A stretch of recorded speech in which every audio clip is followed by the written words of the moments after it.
बंदी छोड़ सतगुरु रामपाल जी परमेश्वर जी की जय हो। परमपिता परमात्मा सारी सृष्टि के रचनहार कुल मालिक असंख्य ब्रह्मांडों के स्वामी जगत गुरु तीनों लोकों में प्रवेश करके सबका धारण पोषण करने वाले राजा धीराज आत्माधार नाथों के नाथ देवों के देव महादेव सर्वेश्वर महेश्वर मृत्युंजय अजरो अमर आदि अनादि सनातनी प्रभु जगत पिता जगदीश्वर श्री श्री 1008 की उपाधि के वास्तविक अधिकारी अकाल मूर्त शब्द स्वरूपी राम वासुदेव सर्वगतम ब्रह्म परम पूज्य प्रथम पूज्य परम संत परम पुरुष परम धनी परम दयालु सत्य कबीर हक्का कबीर अल्लाहु अकबर बाखबर अल्लाह ताला जगत के तारणहार जगत के मुक्तिदाता जगत के जगन्नाथ हारे के सहारे हिंदुओं के राम मुसलमानों के अल्लाह सिखों के वाहिगुरु ईसाइयों के मसीह दया के सागर दयानिधि करुणा के सागर करुणानिधि स्वयंभू परिभू संकट मोचन कष्ट हरण मंगल करण दुख भंजन अविगत कबीर निर्विकार निर्विषम परमात्मा अलय अलेख सतगुरु आदि अनादि सतगुरु असली मर्यादा पुरुषोत्तम असली राम असली कृष्ण असली घनश्याम असली मुरारी राजाओं के राजा महाराजाओं के महाराजा शहंशाहों के शहंशाह सम्राटों के सम्राट भगवानों के भगवान अल्लाहों के अल्लाह प्रभुओं के प्रभु मसीहाओं के मसीह सच्चे वाहिगुरु बाबाओं के बाबा पीरों के पीर सेठों के सेठ जगत सेठ सावलसा सेठ सर्वगुण संपन्न अनंत कोटि कलाओं के स्वामी अनंत कोटि ब्रह्मांडों के नायक योगियों में महायोगी ध्यानियों में महाध्यानी सिद्धों में परम सिद्ध ज्ञानियों में तत्व ज्ञानी ब्रह्म ज्ञानी महाज्ञानी परम ज्ञानी सर्वश्रेष्ठ ज्ञानी विज्ञानी युवा कबीर समरथ कबीर असमवात अमित ओजा सच्चे रहनुमा करीम अल्लाह सुभान अल्लाह दुनिया के अंतिम पैगंबर 8 सितंबर 1951 से गांव धनाना जिला सोनीपत हरियाणा भारतवर्ष की पावन भूमि पे प्रकट रियल कल की भगवान श्री नारायण साकार हरि श्री बाबा साहिब नूर अनंत परमात्मा सच्चे दरवेश सच्चे बाखबर संत श्रोमणी सतगुरु रामपाल जी परमेश्वर जी के चरण कमल में आप और हम सभी भाई बहनों का अनंत कोटि दंडवत प्रणाम। सत्साई भाई और बहनों, बहुत बड़ी दया बहुत बड़ी मेहर पूज्य गुरुदेव भगवान की परमेश्वर रामपाल जी की, जिनके शुभ आशीर्वाद से विशेष आशीर्वाद से उन्हीं के सत्संगों के ऊपर बन चुकी पवित्र आध्यात्मिक पुस्तक कबीर बड़ा या कृष्ण के ऊपर वीडियो बनाने की श्रृंखला जारी है। इसी श्रृंखला में आज हमारा ये 34वें नंबर का वीडियो है। भाई और बहनों, इस पवित्र पुस्तक कबीर बड़ा या कृष्ण के प्रत्येक वीडियो से विशेषकर हिंदू समाज से जुड़े भाई बहनों को अध्यात्म को लेकर भक्ति मार्ग को लेकर शास्त्र अनुकूल सत साधना को लेकर वो तमाम जानकारियाँ उपलब्ध हो रही हैं, जो जानकारियाँ हमारे ही धर्म ग्रंथों में चारों वेदों में गीता जी में और पुराणों में वर्णित थी, लेकिन तत्व ज्ञान के अभाव से हमारे नादान धर्म गुरु वो जानकारी इन शास्त्रों से निकाल कर हमारे आत्मिक कल्याण के लिए हमें नहीं दे पाए।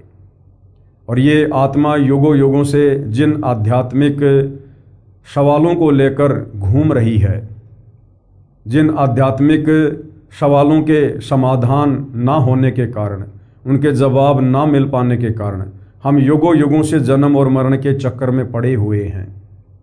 इस पवित्र पुस्तक को पढ़ने के बाद या जो वीडियो बन रहे हैं वीडियो देखने के बाद आपके मन में किसी भी प्रकार का अध्यात्म को लेकर कोई भी सवाल शेष नहीं रह जाएगा, क्योंकि ये पवित्र पुस्तक कबीर बड़ा या कृष्ण चारों वेद पवित्र गीता जी और 18 पुराणों के ज्ञान से मिश्रित है।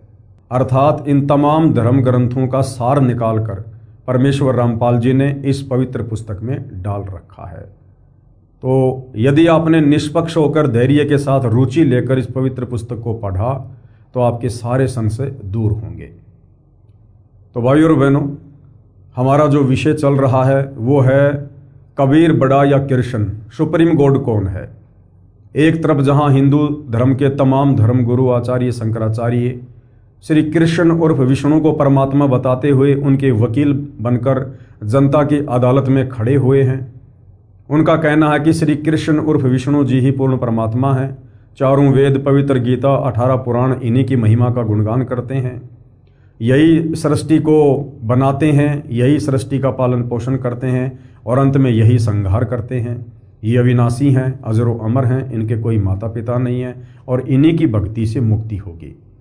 तो दूसरी तरफ जनता की अदालत में कबीर जी के वकील सतगुरु रामपाल जी ने उन्हीं तमाम हिंदू धर्म ग्रंथों को दिखा दिखा कर ये प्रमाणित कर दिया है कि श्री कृष्ण उर्फ विष्णु ये नाशवान हैं, इनका जन्म होता है, इनकी मृत्यु होती है, ये अजर व अमर नहीं है, अविनाशी नहीं है, इनके माता पिता हैं, इनकी माँ का नाम देवी दुर्गा है, इनके पिता का नाम काल ब्रह्म है और इनकी भक्ति से इनकी स्वयं की मुक्ति भी नहीं है, इनके साधकों की मुक्ति कहाँ से होगी।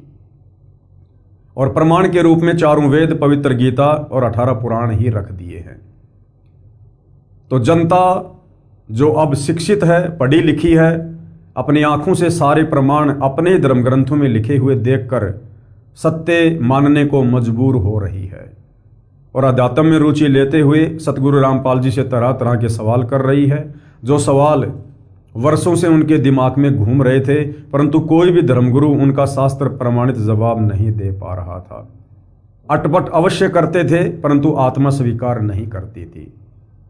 तो अब आत्मा को वो तमाम सवालों के जवाब मिल रहे हैं, आत्मा संतुष्ट हो रही है, हर व्यक्ति की भक्ति करने में रुचि बढ़ रही है। तो जनता की अदालत में कबीर परमेश्वर जी की लीलाओं का वर्णन हो रहा है कि चारों युगों में कबीर परमात्मा जी आते हैं। वेदों में उनको कवि, कबीर, कबीर अग्नि आदि नामों से पुकारा जाता है। वो परमात्मा सतयुग में भी आते हैं, त्रेता युग में भी आते हैं, द्वापर में भी आते हैं और कलयुग में भी आते हैं। और एक एक लीला वो परमात्मा शिशु रूप में प्रकट होकर आजीवन लीलामय तरीके से यहाँ तत्व ज्ञान प्रचार करने की भी करते हैं। तो सतयुग में हमने देखा कि किस प्रकार से कबीर परमात्मा जी सत सुकृत ऋषि के नाम से प्रकट हुए थे, अपने तत्व ज्ञान का प्रचार किया था। एक कमल के विकसित फूल पर शिशु रूप में प्रकट हुए थे और जैसा कि वेदों में लिखा है कि उस परमात्मा की बाल्यकाल में परवरिश कवारी गायों के दूध से होती है, वैसा ही सतयुग में हुआ था। और ये लीला कबीर परमेश्वर जी के ऊपर ही फिट बैठती है, अन्य किसी भी देव, महादेव, ब्रह्मा, विष्णु, महेश, राम या कृष्ण के ऊपर सटीक नहीं बैठती है। और बहुत सी आत्माओं को परमेश्वर ने अपनी शरण में लिया, उनका उद्धार किया। उसके बाद वही कबीर परमात्मा सतलोक से चलकर गति करके शिशु रूप में त्रेता युग में भी प्रकट होते हैं।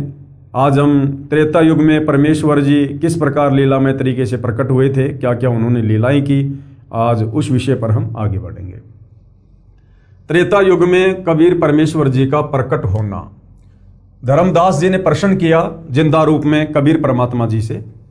धर्मदास जी ने पूछा, हे बंदी छोड़, आप त्रेता युग में मुनिंद्र ऋषि के नाम से अवतरित हुए, उस युग में किन किन पुण्यात्माओं ने आपकी शरण ग्रहण की? उत्तर है, हे धर्मदास, त्रेता युग में मैं मुनिंद्र ऋषि के नाम से प्रकट हुआ।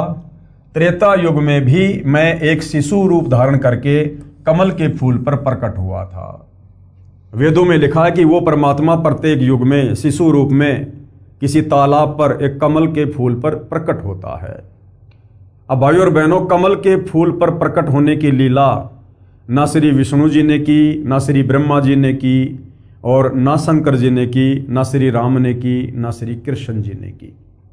तो वेदों के अनुसार जो परमेश्वर के प्रकट होने की लीलाएं लिखी हुई हैं वो केवल कबीर जी पर ही फिट बैठती हैं। एक वेद विज्ञ नामक ऋषि तथा सूर्या नामक उसकी साध्वी पत्नी थी। वे प्रतिदिन सरोवर पर स्नान करने जाते थे। उनकी आयु आदि से अधिक हो चुकी थी। वह निसंतान दंपत्ति मुझे अपने साथ ले गए तथा संतान रूप में पालन किया। प्रत्येक युग में जिस समय मैं एक पूरे जीवन रहने की लीला करने आता हूँ, मेरी परवरिश कवारी गायों से होती है। ये वेदों में लिखा हुआ है, परमेश्वर की महिमा में ये उनकी पहचान है जो वेदों में लिखी है कि बाल्यकाल में कबीर परमेश्वर की प्रत्येक युग में जब वे शिशु रूप में प्रकट होते हैं तो कवारी गायों के दूध से उनकी परवरिश होती है। बाल्यकाल से ही मैं तत्व ज्ञान की वाणी उच्चारण करता हूँ, जिस कारण से मुझे प्रसिद्ध कवि की उपाधि प्राप्त होती है। यानी वेदों में जो कवि नाम लिखा है वो कबीर परमात्मा जी का ही है। क्यों? क्योंकि परमात्मा बाल्यकाल से ही कविताओं के माध्यम से, दोहों के माध्यम से, चौपाइयों के माध्यम से, लोकोक्तियों के माध्यम से, श्लोकों के माध्यम से अपने तत्व ज्ञान का प्रचार करते हैं, जिस कारण उस कबीर परमेश्वर को प्रसिद्ध कवि की उपाधि भी दी जाती है जो वेदों में लिखा हुआ है।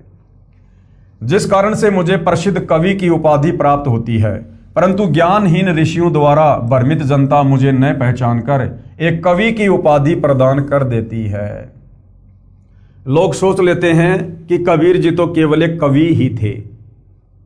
भाई और बहनों, आज तक का इतिहास है, इस धरती पर ना जाने कितने कवि हुए हैं। कालिदास जी, सूरदास जी, रविदास जी और भी ना जाने कितने कवि हुए हैं। किसी भी कवि का कोई शिष्य नहीं था। कबीर जी यदि मात्र एक कवि होते तो 650 साल पहले जहां हिंदुस्तान की पूरी जनसंख्या 4 करोड़ थी, उसमें से 64 लाख उनके शिष्य थे। आज से 650 साल पहले जातिवाद अपनी चरम सीमा पर था और कबीर परमात्मा जो जुलाहे की भूमिका कर रहे थे, एक धानक जुलाहे की भूमिका कर रहे थे, 650 साल पहले किसी धानक को अपना गुरु धारण करना तो दूर, कोई पंडित किसी धानक को अपना शिष्य भी धारण नहीं करता था। और धानक रूप में कबीर परमात्मा के 64 लाख शिष्य हो जाना, जिनमें पंडित रामानंद जैसी तोप,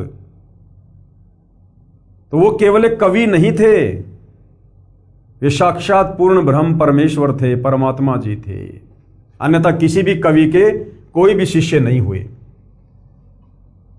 केवल मुझसे परिचित श्रद्धालु ही मुझे समझ पाते हैं तथा वे अपना कल्याण करवा लेते हैं। त्रेता युग में कबीर देव का ऋषि मुनिंद्र नाम से प्राकाट्य लेखक के शब्दों में निम्न पढ़ें। यानी परमेश्वर रामपाल जी समझा रहे हैं कि त्रेता युग में परमात्मा किस प्रकार से मुनिंद्र नाम से प्रकट हुए। त्रेता युग में कबीर देव यानी कबीर परमेश्वर का मुनिंद्र नाम से प्राकाट्य, वो परमात्मा कभी मां के गर्भ से जन्म लेकर नहीं आता है, वो स्वयंभू है, परिभू है, जिन्होंने सारी सृष्टि को उत्पन्न किया है। उस परमेश्वर को उत्पन्न करने में कोई भी स्त्री सक्षम नहीं है। नल तथा नील को शरण में लेना। त्रेता युग में स्वयंभू कबीर देव, स्वयंभू यानी स्वयं प्रकट होने वाला, कबीर परमेश्वर रूपांतर करके यानी अपने तेजोमय शरीर को, जिस तेजोमय शरीर में परमात्मा सतलोक में सिंहासन पर बैठे रहते हैं, जिनके एक रोम का इतना प्रकाश है, 1 करोड़ सूरज, 1 करोड़ चंद्रमा, इनसे भी कहीं ज्यादा चमक, परमेश्वर अपने उस तेजोमय शरीर को हल्का करके आप और हमारी तरह एक मानव सदृश्य बन के और यहां पर आप और हमें ज्ञान समझाने के लिए प्रकट होते हैं। अपने रूप को रूपांतरण करके मुनिंद्र ऋषि के नाम से आए हुए थे। एक दिन अनल अर्थात नल तथा अनिल अर्थात नील ने मुनिंद्र साहिब का सत्संग सुना। दोनों भगत आपस में मौसी के पुत्र थे। माता पिता का देहांत हो चुका था। नल तथा नील दोनों शारीरिक व मानसिक रोग से अत्यधिक पीड़ित थे। सर्व ऋषियों व संतों से कष्ट निवारण की प्रार्थना कर चुके थे। सर्व ऋषियों व संतों ने बताया था कि ये आपका प्रारब्ध का पाप कर्म का दंड है, यानी नल और नील, ये तेरे भाग्य में लिखा हुआ है, ये तुम्हारी किस्मत में लिखा हुआ है, ये नहीं कट सकता, ये दुख तुमने भोगना ही पड़ेगा। उन तमाम साधु संत महात्मा ऋषियों ने जवाब दिया, ये आपको भोगना ही पड़ेगा, इसका कोई समाधान नहीं है। दोनों दोस्त जीवन से निराश होकर मृत्यु की प्रतीक्षा कर रहे थे। सत्संग के उपरांत जो ही दोनों ने परमेश्वर कबीर देव यानी कबीर परमेश्वर उर्फ मुनिंद्र ऋषि जी के चरण छुए तथा परमेश्वर मुनिंद्र जी ने सिर पर हाथ रखा तो दोनों का असाध्य रोग छू मंतर हो गया, अर्थात दोनों नल तथा नील स्वस्थ हो गए। इस अद्भुत चमत्कार को देखकर प्रभु के चरणों में गिर गिर कर घंटों रोते रहे तथा कहा, आज हमें प्रभु मिल गया जिसकी हमें वर्षों से खोज थी। उससे प्रभावित होकर ऋषि मुनिंद्र जी से नाम दीक्षा ले लिया। मुनिंद्र साहिब जी के साथ ही सेवा में रहने लगे। पहले ऋषियों व संतों का समागम पानी की व्यवस्था देखकर नदी के किनारे होता था। नल और नील दोनों बहुत प्रभु प्रेमी तथा भोली आत्माएं थी। परमात्मा में श्रद्धा बहुत हो गई थी, सेवा बहुत किया करते थे। समागमों में रोगी व वृद्ध व विकलांग भक्तजन आते तो उनके कपड़े धोते तथा बर्तन साफ करते, उनके लोटे और गिलास साफ कर दिया करते थे, परंतु थे भोले से दिमाग के। कपड़े धोने लग जाते तो सत्संग में जो प्रभु की कथा सुनी होती उसकी चर्चा करने लग जाते। दोनों भगत प्रभु चर्चा में बहुत मस्त हो जाते और वस्तुएं दरिया के जल में कब डूब जाती उनको पता भी नहीं चलता। किसी की 4 वस्तु लेकर जाते तो 2 वस्तु वापस ला कर देते थे। भगत जन कहते थे कि भाई आप सेवा तो बहुत करते हो, परंतु हमारा तो बहुत काम बिगाड़ देते हो। अब ये खोई हुई वस्तुएं हम कहां से लेकर आए? आप हमारी सेवा ही करनी छोड़ दो, हम अपनी सेवा आप ही कर लिया करेंगे। नल तथा नील रोने लग जाते थे कि हमारी सेवा न छीनो, अब की बार नहीं खोएंगे, परंतु फिर वही काम करते, प्रभु की चर्चा में लग जाते और वस्तुएं डूब जाती। भगत जनों ने मुनिंदर जी से प्रार्थना की कि आप नल तथा नील को समझाओ, ये न तो मानते हैं और कहते हैं तो रोने लग जाते हैं। हमारी तो आदि वस्तुएं भी वापस नहीं लाते। बर्तन व वस्त्र धोते समय वे दोनों भगवान की चर्चा में मस्त हो जाते हैं और वस्तुएं डूब जाती हैं। मुनिंदर साहिब ने 1-2 बार नल नील को समझाया, वे रोने लग जाते थे कि साहिब हमारी ये सेवा ना छीनो। सतगुरु मुनिंदर साहिब ने आशीर्वाद देते हुए कहा, बेटा नल तथा नील खूब सेवा करो, आज के बाद आपके हाथ से कोई भी वस्तु चाहे पत्थर या लोहा भी क्यों ना हो जल में नहीं डूबेगी।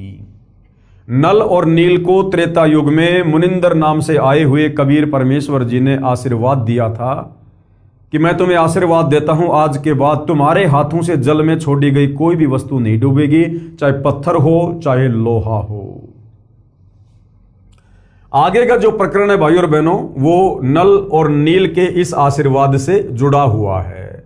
समुद्र पर रामचंद्र के पुल के लिए पत्थर तैराना। अब भाई और बहनों, रामायण के इस प्रकरण को लेकर जब श्री रामचंद्र जी समुद्र पर पुल बनाने की तैयारी कर रहे थे, तरह तरह की भ्रांतियां, तरह तरह की अफवाहें हमारे हिंदू समाज में फैली हुई थी। कोई कह दिया करता था श्री रामचंद्र जी समर्थ थे, उनके आशीर्वाद से पानी पर पत्थर तैर गए। कोई कहता था हनुमान जी ने पत्थरों पर राम राम लिख दिया, जिस कारण से पत्थर तैर गए। यानी ना कोई सिर था ना कोई पैर था। अब वास्तव में जिसने पत्थर तैराए थे वही तो आकर बता सकता है। तो वर्तमान में सतगुरु रामपाल जी ने, तत्वदर्शी संत ने ये सच्चाई बताई है, यथार्थता बताई है कि वास्तव में उस समय पुल बनाने के लिए उन पत्थरों को पानी पर किसने तैराया था, किसकी शक्ति से वो पानी पर तैरे थे। एक समय की बात है कि सीता जी को रावण उठाकर ले गया। भगवान राम को पता भी नहीं कि सीता जी को कौन उठा ले गया। दुनिया श्री रामचंद्र जी को, दशरथ पुत्र श्री रामचंद्र जी को परमात्मा की संज्ञा देती है, अंतर्यामी की संज्ञा देती है। अगर श्री रामचंद्र जी परमात्मा होते, अंतर्यामी होते, तो क्या अंतर्यामी भगवान को यह भी पता न चलता कि मेरी पत्नी को कौन उठा कर ले गया है? वृक्षों से रोते हुए लिपट लिपट कर पूछ रहे हैं मेरी सीता को कौन ले गया। हिरणों से, मृगों से लिपट लिपट कर पूछ रहे हैं मेरी सीता को कौन ले गया। यानी भगवान को नहीं पता। और भगवान के एक सेवक हनुमान ने सीता जी की खोज कर दी। यानी भगवान को नहीं पता और भगत पता ढूंढ के ले आया। तो बताओ फिर हनुमान बड़ा हुआ या श्री रामचंद्र बड़ा हुआ? लेकिन भाई और बहनों, इस तत्व ज्ञान के बिना, तत्वदर्शी संत की शरण के बिना हम इस प्रकार के सवाल करना तो बहुत दूर, हम अपने दिमाग में लेकर भी नहीं आ सकते हैं। एक समय की बात है कि सीता जी को रावण उठाकर ले गया। भगवान राम को पता भी नहीं कि सीता जी को कौन उठा ले गया। श्री रामचंद्र जी इधर उधर खोज करते हैं। हनुमान जी ने खोज करके बताया कि सीता माता लंकापति रावण की कैद में है। पता लगने के बाद भगवान राम ने रावण के पास शांति दूत भेजे तथा प्रार्थना की कि सीता लौटा दे, परंतु रावण नहीं माना। युद्ध की तैयारी हुई, तब समस्या ये आई कि समुद्र से सेना कैसे पार उतरे। भगवान श्री रामचंद्र जी ने 3 दिन तक घुटनों पानी में खड़ा होकर हाथ जोड़कर समुद्र से प्रार्थना की कि रास्ता दे। अगर श्री रामचंद्र जी पुल बनाने में सक्षम होते, उनके पास ऐसी कोई सिद्धि होती, तो 3 दिन तक समुद्र में घुटनों पानी में हाथ जोड़कर खड़े रहकर समुद्र से याचना करने की आवश्यकता नहीं पड़ती। परंतु समुद्र टस से मस नहीं हुआ। जब समुद्र नहीं माना, तब श्री राम ने उसे अग्नि बाण से जलाना चाहा। भयभीत समुद्र एक ब्राह्मण का रूप बनाकर सामने आया और कहा कि भगवान, सबकी अपनी अपनी मर्यादाएं हैं, मुझे जलाओ मत, मेरे अंदर ना जाने कितने जीव जंतु बसे हैं। अगर आप मुझे जला भी दोगे तो भी आप मुझे पार नहीं कर सकते, क्योंकि यहाँ पर बहुत गहरा गड्ढा बन जाएगा जिसको आप कभी भी पार नहीं कर सकते। अब ये सुनकर श्री रामचंद्र जी की और मजबूरी हो गई। समुद्र ने कहा, भगवान ऐसा काम करो कि सर्प भी मर जाए और लाठी भी ना टूटे, मेरी मर्यादा भी रह जाए और आपका पुल भी बन जाए। तब भगवान श्री राम ने समुद्र से पूछा कि वह क्या है। ब्राह्मण रूप में खड़े समुद्र ने कहा कि आपकी सेना में नल और नील नाम के 2 सैनिक हैं। उनके पास उनके गुरुदेव से प्राप्त एक ऐसी शक्ति है कि उनके हाथ से पत्थर भी तैर जाते हैं। हर वस्तु चाहे वह लोहे की हो तैर जाती है। श्री रामचंद्र ने नल तथा नील को बुलाया और उनसे पूछा कि क्या आपके पास कोई ऐसी शक्ति है। तो नल तथा नील ने कहा कि हाँ जी, हमारे हाथ से पत्थर भी नहीं डूबेंगे। तो श्री राम ने कहा कि इसका परीक्षण करवाओ, यानी नमूना दिखाओ मुझे, एग्जाम्पल। उन नादानों ने, नल और नील ने सोचा कि आज सबके सामने तुम्हारी बहुत महिमा होगी। उस दिन उन्होंने अपने गुरुदेव मुनिंदर जी अर्थात कबीर परमेश्वर जी को यह सोचकर याद नहीं किया कि अगर हम उनको याद करेंगे तो कहीं श्री राम ये ना सोच ले कि इनके पास शक्ति नहीं है, ये तो कहीं और से मांगते हैं। ये गलती त्रेता युग में नल और नील ने की महिमा के चक्कर में। और भाइयों और बहनों, ये हम जीवों की सबसे बड़ी कमजोरी साबित हो जाती है, सबसे बड़ी कमजोरी। महिमा यहां केवल परमेश्वर की ही बननी चाहिए, महिमा केवल गुरुदेव की ही रहनी चाहिए। अगर हम जीव महिमा की भूख में आ गए, 1% भी हमारे अंदर अगर ये अवगुण घर कर गया तो परमेश्वर हमसे कोसों दूर हो जाएंगे, कोसों दूर। परमेश्वर कहते हैं, मान बड़ाई से हैं दूर और आजिज के हरि सदा हजूर। जो दास होता है, जो अधीन होता है, मान बड़ाई से दूर होता है, परमात्मा उसके अति निकट रहते हैं। और जिस भगत में तनिक भी मान बड़ाई होती है, अहंकार होता है, परमेश्वर उससे 100 कदम दूर हो जाते हैं। तो नल और नील उस दिन धोखा खा गए, मान बड़ाई के चक्कर में, महिमा के चक्कर में। और उसी समय उनकी शक्ति कबीर परमेश्वर जी ने छीन ली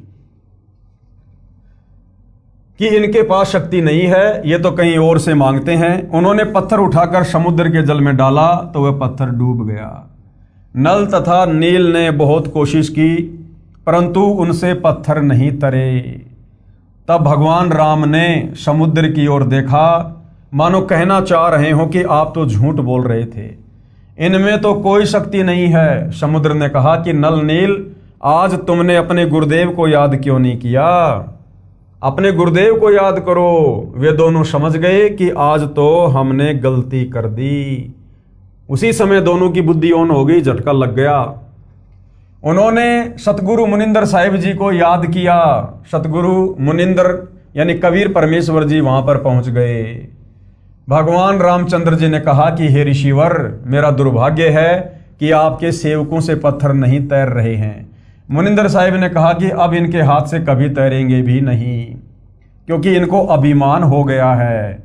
सतगुरु की वाणी प्रमाण करती है कि गरीब जैसे माता गर्भ को राखे यत्न बनाए, और ठेस लगे तो क्षीण होवे तेरी ऐसे भक्ति जाए। जैसे बहुत समय उपरांत किसी माता बहन को गर्भ होता है, पेट में बच्चा होता है, फिर वो किस प्रकार से सावधानी बरतती है कि कहीं मेरा गर्भ ना गिर जाए, कहीं मेरा बच्चा खराब ना हो जाए। उससे भी कहीं ज्यादा सावधानी इस भक्ति मार्ग पर एक भगत ने अपने गुरुदेव की मर्यादाओं को लेकर रखनी होती है। उस दिन के बाद नल तथा नील की वह शक्ति समाप्त हो गई।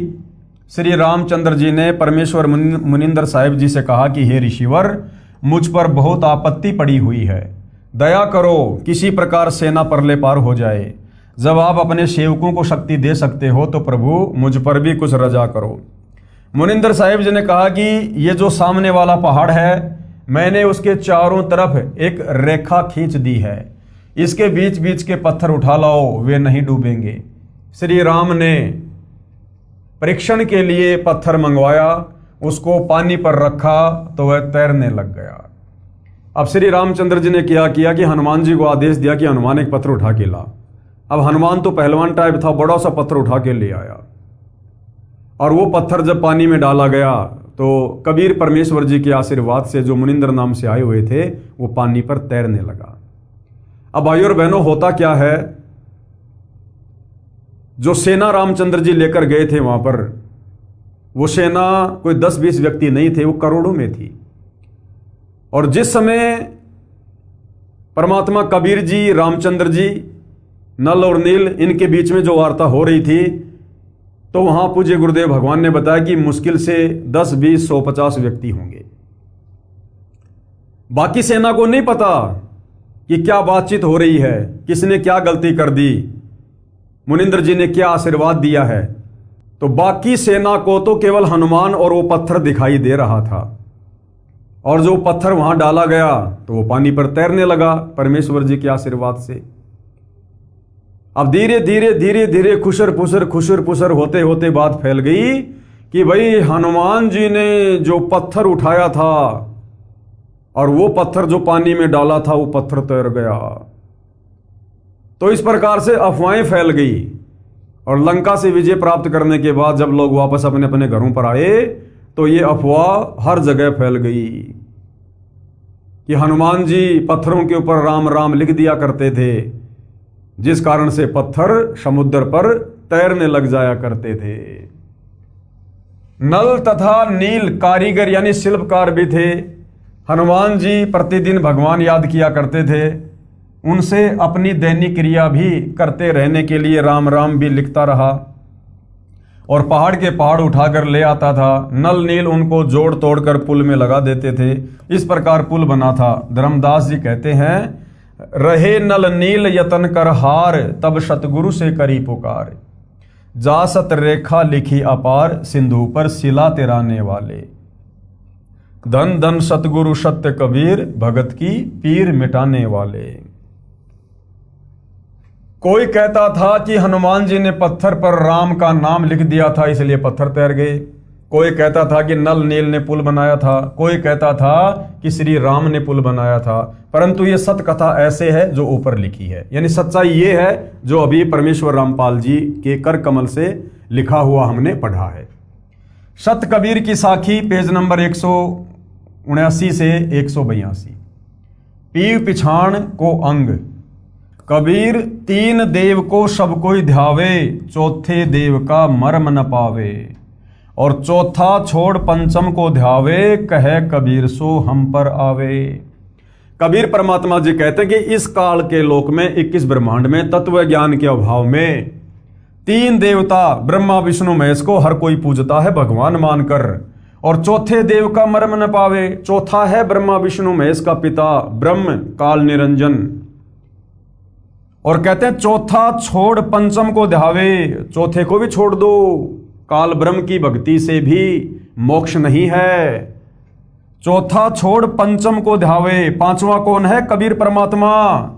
जो कोई कबीर परमेश्वर जी को इष्ट मानकर पूजेगा, कहे कबीर सो हम पर आवे। यानी अपनी महिमा परमात्मा खुद ही बता रहे हैं कि उसका पूर्ण मोक्ष होगा, वो आत्मा सतलोक जाएगी। आगे क्या बताया? कबीर ओंकार निश्चय भया, ये करता मत जान। ओंकार, ये जो ओम मंत्र है, इस काल ब्रह्म का है। कहते हैं इसको पूर्ण परमात्मा मान के धोखा मत खाओ। साचा शब्द कबीर का पर्दे माही पहचान। तत्वदर्शी संत से उपदेश लेकर कबीर परमेश्वर का वास्तविक मोक्ष वाला मंत्र क्या है, उसको पहचानो। कबीर राम कृष्ण अवतार हैं, इनका नाही संसार। ये श्री राम श्री कृष्ण ये तो केवल अवतार हैं। कभी यहां ब्रह्मा जी का कोई अवतार आ जाता है काल प्रेरणा से, कभी विष्णु का, कभी शंकर का। तो राम और कृष्ण तो श्री विष्णु जी के अवतार थे। इनका नाही संसार, इन्होंने सृष्टि को नहीं रचा। और जिन साहिब संसार किया और जिस परमात्मा ने पूरी सृष्टि को रचा, सो किन्हुन जन्या नार। उस कबीर परमात्मा को जन्म देने में कोई भी स्त्री सक्षम नहीं है। वो परमात्मा जन्म लेकर नहीं आता। जिस कबीर भगवान ने सृष्टि रची है वो जन्म लेकर नहीं आता है, वो स्वयंभू है, वो प्रकट होता है। राम और श्री कृष्ण की तरह वो जन्म लेकर नहीं आता है। कबीर चार बुझा के भजन में भूल पड़े सब संत। ये ब्रह्मा विष्णु महेश चार चार बुझा के भगवान हैं। कहते हैं इन्हीं की भक्ति में पूरा संसार भूला हुआ है, इनसे ऊपर किसी को परमात्मा नहीं मानता। कबीरा सुमरो तासु को जाके भुजा अनंत। और अपने आप को छुपाते हुए कबीर परमात्मा कह रहे हैं कि मैं कबीर तो उस भगवान की भक्ति करता हूं जिसकी भुजा अनंत है, जो अनंत कोटि कलाओं का स्वामी है, अर्थात सारी सृष्टि का मालिक कबीर भगवान। कबीर समुद्र पाट लंका गए सीता को भरतार। और ताही अगस्त मुनि पी गयो इनमें कौन करतार। परमेश्वर हमें समझाना चाहते हैं कि नादानो, तुमने केवल श्री रामचंद्र जी को इसी बात से भगवान मान लिया कि उन्होंने समुद्र के ऊपर पुलिया बना दिया था। हालांकि पुलिया किसने बनाया ये हमें अब पता चल गया। फिर भी जैसा भी हम लोकवेद में सुना करते थे दंत कथा में कि श्री रामचंद्र जी ने पुल बना दिया। चलो तुम्हारे अनुसार श्री रामचंद्र जी ने पुल बना दिया, जिस कारण से तुम उसको परमात्मा मानते हो। तो परमेश्वर कहते हैं कि एक अगस्त नाम का ऋषि था, उसने तो सातों समुद्रों को एक घूंट में पी लिया था अपनी सिद्धि शक्ति से। तुम्हारे रामचंद्र जी ने तो केवल समुद्र पे पुलिया ही बनाया। अगस्त ऋषि ने तो एक घूंट में सातों समुद्रों को सुखा दिया था। तो बताओ फिर सबसे बड़ा भगवान कौन। अगर इसी आधार से तुम रामचंद्र जी को भगवान मानते हो तो फिर तो अगस्त मुनि तुम्हारे रामचंद्र जी से भी बड़ा भगवान हुआ। लेकिन ये पहचान भगवान की नहीं है। कबीर गिरवर धार्यो कृष्ण जी। गिरवर का अर्थ होता है पहाड़ों में श्रेष्ठ पहाड़। गिरी मानी पहाड़, वर यानी श्रेष्ठ। गिरवर धार्यो कृष्ण जी यानी श्री कृष्ण जी ने द्रोणागिरी गिरवर को, पहाड़ को उठा लिया था। और द्रोणागिरी हनुमंत, और हनुमान जी ने द्रोणागिरी पहाड़ को उठा लिया था संजीवनी बूटी के लिए। और शेष नाग सब सृष्टि सहारी, इनमें कौन भगवंत। यानी परमात्मा जी पाखंड का खंडन कर रहे हैं कि तुम श्री कृष्ण जी को मात्र इसलिए भगवान मानते हो कि उन्होंने द्रोणागिरी पहाड़ को उठा लिया था। हालांकि उस पहाड़ को श्री कृष्ण जी का रूप बनाकर कबीर परमात्मा जी ने ही उठाया था। जिस प्रकार समुद्र पर उन्होंने वो पत्थरों को हल्का करके रामचंद्र जी का पुलिया बनवाया था। लेकिन चलो श्री कृष्ण जी को महिमा दे दो कि तुम श्री कृष्ण को केवल इसीलिए भगवान मान रहे हो कि भाई उसने गोवर्धन पहाड़ को उठा लिया था। अगर इस आधार से श्री कृष्ण भगवान है तो गोवर्धन पहाड़ से भी कई गुना बड़ा तो द्रोणागिरी पहाड़ था जिसको हनुमान जी ने उठाया। हालांकि हनुमान जी के रूप में उस पहाड़ को भी कबीर भगवान ने उठाया था, ये तत्व ज्ञान कहता है, सूक्ष्म वेद कहता है। लेकिन मान लो कि द्रोणागिरी पहाड़ को हनुमान जी ने उठा लिया, तो द्रोणागिरी पर्वत तो गोवर्धन से बहुत लंबा चौड़ा है, बहुत बड़ा था। तो इस आधार से तो श्री कृष्ण जी से बड़ा भगवान हनुमान हुआ। और फिर तुम ही कहते हो कि शेष नाग ने सारी सृष्टि उठा रखी है, जिस पर तुम्हारा वो द्रोणागिरी पहाड़ भी है, गोवर्धन पहाड़ भी है। तो बताओ फिर श्री कृष्ण और हनुमान से बड़ा भगवान तो फिर शेषनाग हुआ, जिसने पूरी पृथ्वी को उठा रखा है। हालांकि ये लोकवेद है, दंत कथा है। ये पृथ्वी, पहाड़, ये सारे लोक, ब्रह्मांड, ये सब कबीर परमात्मा जी की वचन शक्ति से स्थिर हैं, किसी के सींग पर या किसी के फण पे नहीं है। लेकिन परमात्मा पाखंड का खंडन कर रहे हैं कि तुमने केवल लोकवेद सुन रखा है, दंत कथाओं के आधार पर तुम इन भगवानों की महिमा कर रहे हो जो इस महिमा के योग्य नहीं हैं।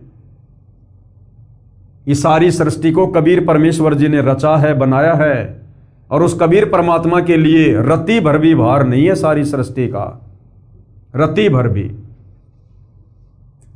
परमेश्वर कहते हैं अनंत कोटि ब्रह्मांड का एक रति नहीं भार, और सतगुरु पुरुष कबीर हैं ये कुल के सृजनहार। कबीर काटे बंधन विपत्ति में कठिन किया संग्राम, चीनोरे नर प्राणियां गरुड़ बड़ो की राम। अब परमेश्वर हमें समझाना चाहते हैं, हमारी बंद बुद्धि को खोलना चाहते हैं कि तुम जिस विष्णु अवतार श्री रामचंद्र जी को परमात्मा मानकर पूज रहे थे, विचार करो जब श्री रामचंद्र जी और रावण के बीच में युद्ध हो रहा था तो श्री रामचंद्र, उसके भाई लक्ष्मण को, अंगद को, सुग्रीव को, हनुमान को, जितने बड़े बड़े योद्धा थे, और रामचंद्र जी की पूरी सेना को जो करोड़ों में थी, अपनी सिद्धि शक्ति से रावण ने नाग फांस में बांध दिया था। यानी अपनी सिद्धि से नाग रावण ने जो है प्रकट कर दिए थे, और उन नागों ने यानी उन सर्पों ने लपेटे दे दिए सबके, जैसे एक को बांध दिया करते हैं उस प्रकार से सबको अपने लपेटे में ले लिया उन सर्पों ने। यानी वो युद्ध करने की स्थिति में नहीं रहे। उस समय तुम्हारे श्री रामचंद्र जी ने, जिनको तुम परमात्मा कहते हो, समर्थ कहते हो, उन्होंने अपने वाहन गरुड़ पक्षी से याचना की, उसको पुकारा कि मेरी रक्षा करो। और कहते हैं उसी समय वो गरुड़ पक्षी आया और सिद्धि से बहुत सारे गरुड़ उत्पन्न हो गए और अपनी चोंच से उन सर्पों को काटा। हालांकि भाइयों और बहनों, जब स्वामी फैल हो गया तो सेवक की बेचारी की क्या हैसियत कि वो अपने स्वामी के बंधन काट दे। तो उस गरुड़ के रूप में भी उस सेना के बंधन इस कबीर भगवान ने ही काटे थे। ये सूक्ष्म वेद कहता है, यह तत्व ज्ञान कहता है।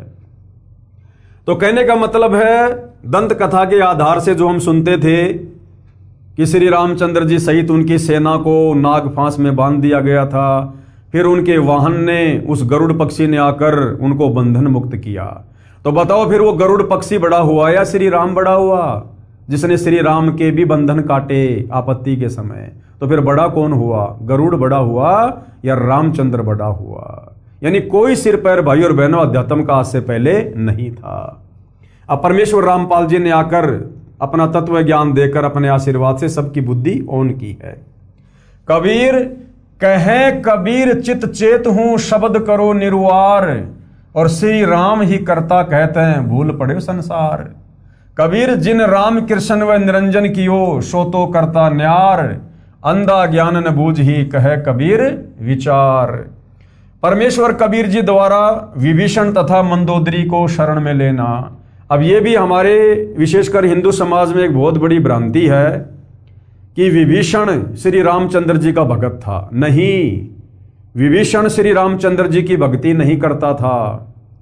विभीषण वास्तव में कबीर परमेश्वर जी की भक्ति करता था। कबीर परमेश्वर जी का शिष्य था, जो कबीर परमेश्वर त्रेता युग में मुनिंद्र ऋषि के नाम से प्रकट थे।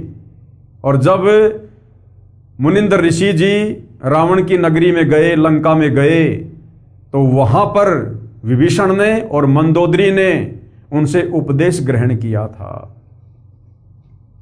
परमेश्वर मुनिंद्र जी अनल अर्थात नल तथा अनिल अर्थात नील को शरण में लेने के उपरांत श्री लंका में गए। वहां पर एक परम भगत विचित्र चंद्र विजय जी का 16 सदस्यों का परिवार रहता था। वे भाट जाति में उत्पन्न पुण्यकर्मी प्राणी थे। परमेश्वर मुनिंद्र यानी कबीर देव जी का उपदेश सुनकर पूरे परिवार ने नामदान प्राप्त किया। परम भगत विचित्र चंद्र विजय जी की पत्नी भगतमती करमवती लंका के राजा रावण की रानी मंदोदरी के पास नौकरी यानी सेवा करती थी। रानी मंदोदरी को हंसी मजाक, अच्छे मंदे चुटकुले सुनाकर उसका मनोरंजन कराती थी। भगत चंद्र विजय राजा रावण के पास दरबार में नौकरी सेवा करता था। राजा की महिमा के, उसकी बड़ाई के गाने सुनाकर उसे प्रसन्न करता था। भगत विचित्र चंद्र विजय की पत्नी भगतमती करमवती परमेश्वर से उपदेश प्राप्त करने के उपरांत रानी मंदोदरी को प्रभु चर्चा जो सृष्टि रचना अपने सतगुरुदेव मुनिंद्र जी से सुनी थी, प्रतिदिन सुनाने लगी। भगतमती मंदोदरी रानी को अति आनंद आने लगा। कई कई घंटों तक प्रभु की सतकथा को भगतमती करमवती सुनाती रहती तथा मंदोदरी की आंखों से आंसू बहते रहते, क्योंकि मंदोदरी भी पूर्व जन्मों की कबीर परमेश्वर जी की अच्छी आत्मा थी। एक दिन रानी मंदोदरी ने करमवती से पूछा, आपने ये ज्ञान किससे सुना है? आप तो बहुत अनाप शनाप बातें किया करती थी। इतना बदलाव परमात्मा तुल्य संत बिना नहीं हो सकता। तब करमवती ने बताया कि हमने एक परम संत से अभी अभी उपदेश लिया है। रानी मंदोदरी ने संत के दर्शन की अभिलाषा व्यक्त करते हुए कहा, आपके गुरु अब की बार आएं तो उन्हें हमारे घर बुला कर लाना। अपनी मालकिन का आदेश प्राप्त करके शीश झुकाकर सत्कार पूर्वक कहा कि जो आपकी आज्ञा, आपकी नौकरानी वही करेगी। मेरी एक विनती है। कहते हैं कि संत को आदेश पूर्वक नहीं बुलाना चाहिए, स्वयं जाकर दर्शन करना श्रेयकर होता है।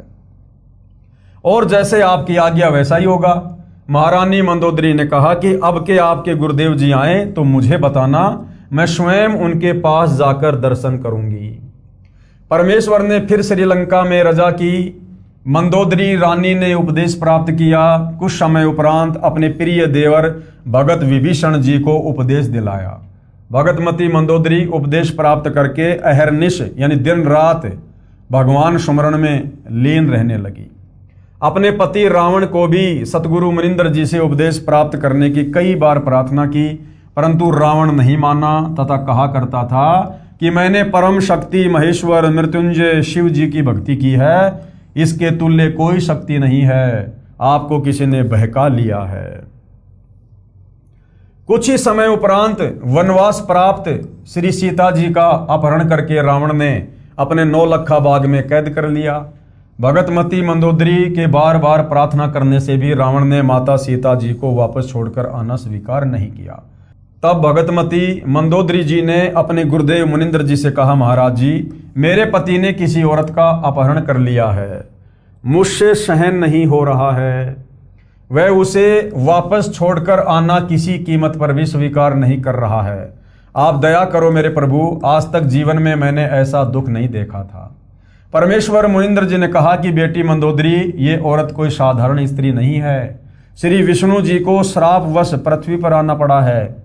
वे अयोध्या के राजा दशरथ के पुत्र रामचंद्र नाम से जन्मे हैं। इनको 14 वर्ष का वनवास प्राप्त है तथा लक्ष्मी जी स्वयं सीता रूप में इनकी पत्नी रूप में वनवास में श्री राम के साथ थी। उसे रावण एक साधु वेश बनाकर धोखा देकर उठा लाया है। ये स्वयं लक्ष्मी ही सीता जी है। इसे शीघ्र वापस करके क्षमा याचना करके अपने जीवन की भिक्षा याचना रावण करे तो इसी में इसका शुभ है। अब मंदोदरी और ज्यादा डर गई। भगतमती मंदोदरी के अनेकों बार प्रार्थना करने से रावण नहीं माना तथा कहा कि वे 2 मशखरे जंगल में घूमने वाले मेरा क्या बिगाड़ सकते हैं। मेरे पास अनगनत सेना है। मेरे 1 लाख पुत्र तथा 1.25 लाख नाती हैं। मेरे पुत्र मेघनाथ ने स्वर्ग राज इंद्र को पराजित कर उसकी पुत्री से विवाह कर रखा है। 33 करोड़ देवताओं को हमने कैद कर रखा है। अब बताओ भाइयों और बहनों, आज हमारे धर्मगुरु जिन देवी देवताओं की हमसे पूजा करवाते हैं, उन देवी देवताओं को तो रावण ने अपने कैद में डाल रखा था। ये देवी देवता इतने बेबस और इतने लाचार हैं और इनकी भक्ति करवाकर हमें मोक्ष दिलाने का ठेका ले रहे थे हमारे धर्मगुरु। जिस रावण ने 33 करोड़ देवी देवताओं को कैद में डाल रखा था, उन देवताओं से अच्छा तो रावण की भक्ति है। रावण की पूजा करनी चाहिए फिर तो, जिसने देवी देवताओं को भी कैद में डाल रखा था युद्ध में पराजित करके। और ये हमारे नादान धर्मगुरु इन देवी देवताओं की इतनी महिमा करके समाज में इनको इतना महिमावान घोषित कर रखा कि बस इन्हीं की भक्ति से पूर्ण मोक्ष होगा। तो ऐसे भाइयों और बहनों, अध्यात्म के नाम पर पूरे समाज का इन धर्मगुरुओं ने हिंडोला बना रखा है। तू मुझे उन 2 बेसहारा जंगल में विचर रहे वनवासियों को भगवान बताकर डराना चाहती है। इस स्त्री को वापस नहीं करूंगा। मंदोदरी ने भक्ति मार्ग का ज्ञान जो अपने पूज्य गुरुदेव से सुना था, रावण को बहुत समझाया। विभीषण ने भी अपने बड़े भाई को समझाया। रावण ने अपने भाई विभीषण को पीटा तथा कहा कि तू ज्यादा श्री रामचंद्र का पक्षपात कर रहा है, उसी के पास चला जा। एक दिन भगतमती मंदोदरी ने अपने पूज्य गुरुदेव से प्रार्थना की कि हे गुरुदेव, मेरा सुहाग उजड़ रहा है, एक बार आप भी मेरे पति को समझा दो, यदि वह आपकी बात को नहीं मानेगा तो मुझे विधवा होने का दुख नहीं होगा। अपनी वचन की बेटी मंदोदरी की प्रार्थना स्वीकार करके राजा रावण के दरबार के समक्ष खड़े होकर परमेश्वर मुनिंद्र जी ने द्वारपालों से राजा रावण से मिलने की प्रार्थना की। द्वारपालों ने कहा, ऋषि जी, इस समय हमारे राजा जी अपना दरबार लगाए हुए हैं। इस समय अंदर का संदेश बाहर आ सकता है, बाहर का संदेश अंदर नहीं जा सकता। हम विवश हैं। तब पूर्ण प्रभु अंतर्ध्यान हुए तथा राजा रावण के दरबार में प्रकट हो गए। रावण की दृष्टि ऋषि पर गई तो गरज कर पूछा कि इस ऋषि को मेरी आज्ञा के बिना किसने अंदर आने दिया है? उन द्वारपालों को लाकर मेरे सामने कत्ल कर दो। तब परमेश्वर ने कहा, राजन, आपके द्वारपालों ने स्पष्ट मना कर दिया था, उन्हें पता नहीं कि मैं कैसे अंदर आ गया। रावण ने पूछा कि तू अंदर कैसे आया? तब पूर्ण प्रभु मुनिंद्र वेश में अदृश्य होकर पुनः प्रकट हो गए तथा कहा कि मैं ऐसे आ गया। रावण ने पूछा कि आने का कारण बताओ। तब प्रभु ने कहा कि आप योद्धा होकर एक अबला का अपहरण कर लाए हो। ये आपकी शान और शूरवीरता के खिलाफ है। सीता कोई साधारण औरत नहीं है, ये स्वयं लक्ष्मी जी का अवतार है। श्री रामचंद्र जी जो इसके पति हैं वे स्वयं विष्णु हैं। इसे वापस करके अपने जीवन की भिक्षा मांगो, इसी में आपका श्रेय है, यानी आपका हित है, आपका भला है। इतना सुनकर तमोगुण भगवान शिव का उपासक रावण क्रोधित होकर नंगी तलवार लेकर सिंहासन से दौड़ता हुआ कूदा तथा उस नादान प्राणी ने तलवार के अंधाधुंध 70 वार ऋषि जी को मारने के लिए किए। परमेश्वर मुनिंद्र जी ने एक झाड़ू की सींक हाथ में पकड़ी हुई थी, उसको ढाल की तरह आगे कर दिया।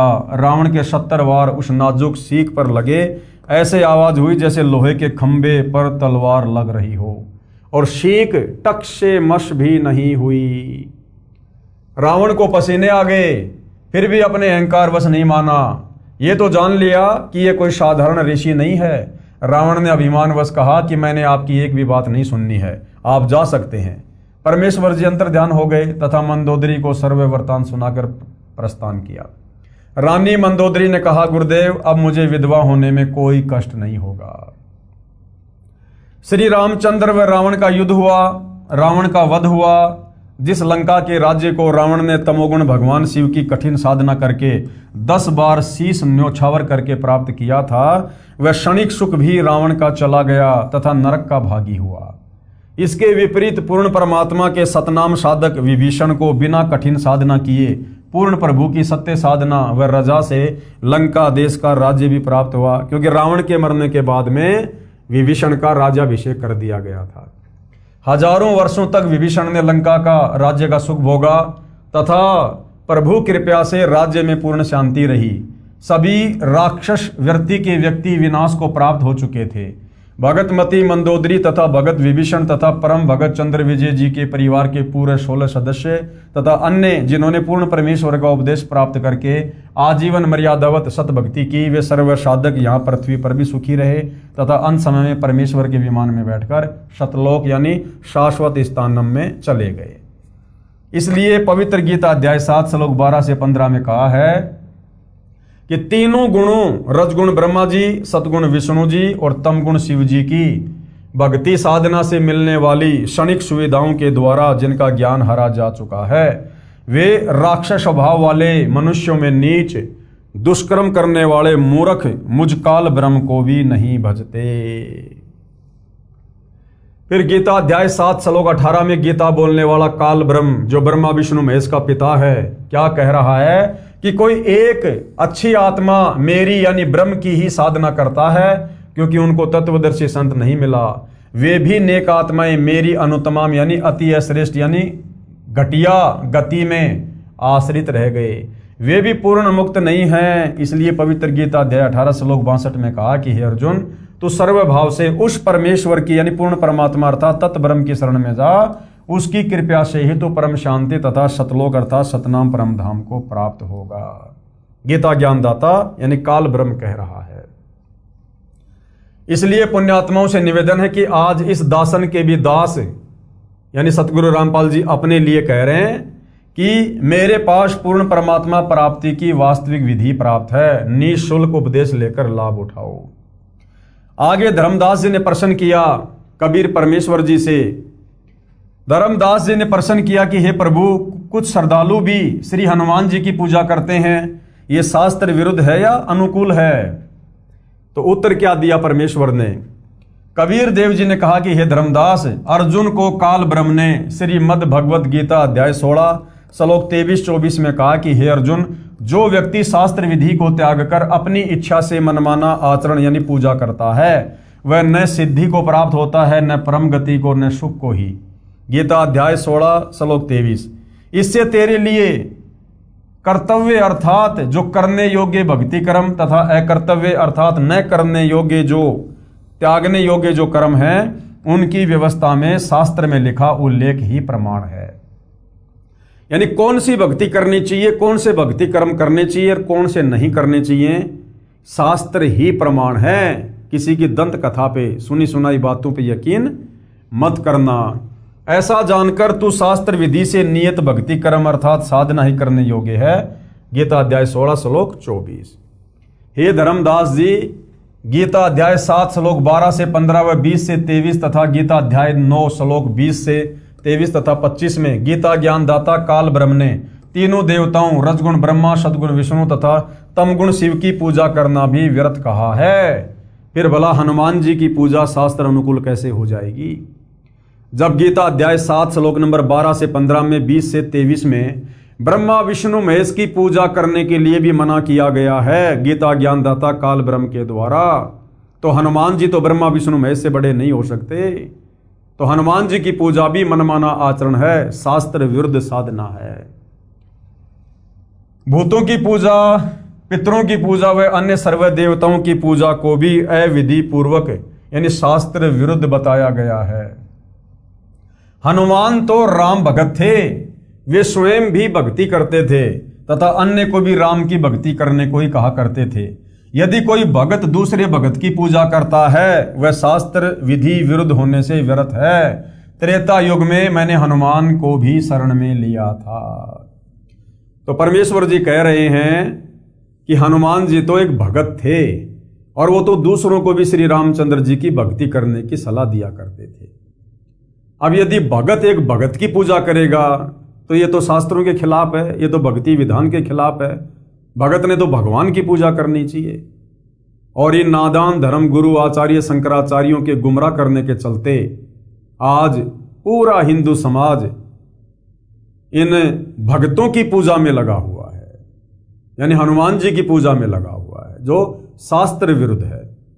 हनुमान जी को भी त्रेता युग में कबीर परमेश्वर जी ने, जो मुनिंद्र ऋषि के नाम से आए हुए थे, हनुमान जी को भी अपनी शरण में लिया था। और अंत में हनुमान जी ने श्री रामचंद्र जी की भक्ति को छोड़कर और मुनिंद्र ऋषि जी की भक्ति को स्वीकार कर लिया था।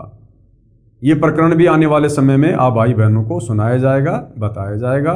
परमेश्वर रामपाल जी के कर कमल से लिखित अन्य पुस्तकों में इसका वर्णन अच्छे से किया गया है। तो भाइयों और बहनों, ये त्रेता युग की अमर कथा है जिसमें कबीर परमात्मा वेदों में लिखी अपनी महिमा के अनुसार, उनकी लीलाओं के अनुसार प्रकट हुए। नल और नील को अपनी शरण में लिया, मंदोदरी को लिया, विभीषण को लिया, राजा चंद्र विजय और उसके परिवार को लिया। और किस प्रकार से कबीर परमेश्वर जी ने उन पत्थरों को हल्का किया अपनी वचन शक्ति से, और फिर श्री रामचंद्र जी का वो पुलिया बनवाया गया। तो इस प्रकार की कुछ लीलाएं त्रेता युग में कबीर परमेश्वर जी ने की और अपनी वेदों में लिखी उसी महिमा के अनुसार परमात्मा जी शिशु रूप में प्रकट हुए और बाल्य अवस्था में कवारी गायों के दूध से उनकी परवरिश हुई, जो वेदों में लिखा हुआ है।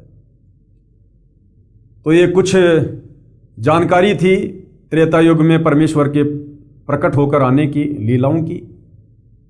अगले एपिसोड में हम चर्चा करेंगे कि ठीक इसी प्रकार वही कबीर परमात्मा फिर द्वापर युग में भी वेदों में लिखी अपनी महिमा के अनुसार शिशु रूप में एक कमल के विकसित फूल पर प्रकट होते हैं और एक निसंतान दंपत्ति उनको उठाकर ले जाते हैं और उनके बचपन में जो परवरिश होती है पालन पोषण की, वो कवारी गायों के दूध से ही होती है।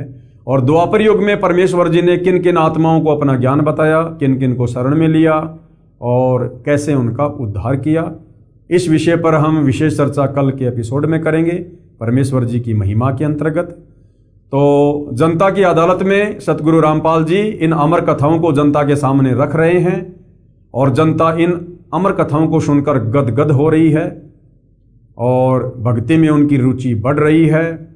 ये सिलसिला लगातार जारी रहेगा जब तक परमेश्वर जी की अमर कथा का समापन नहीं हो जाता है।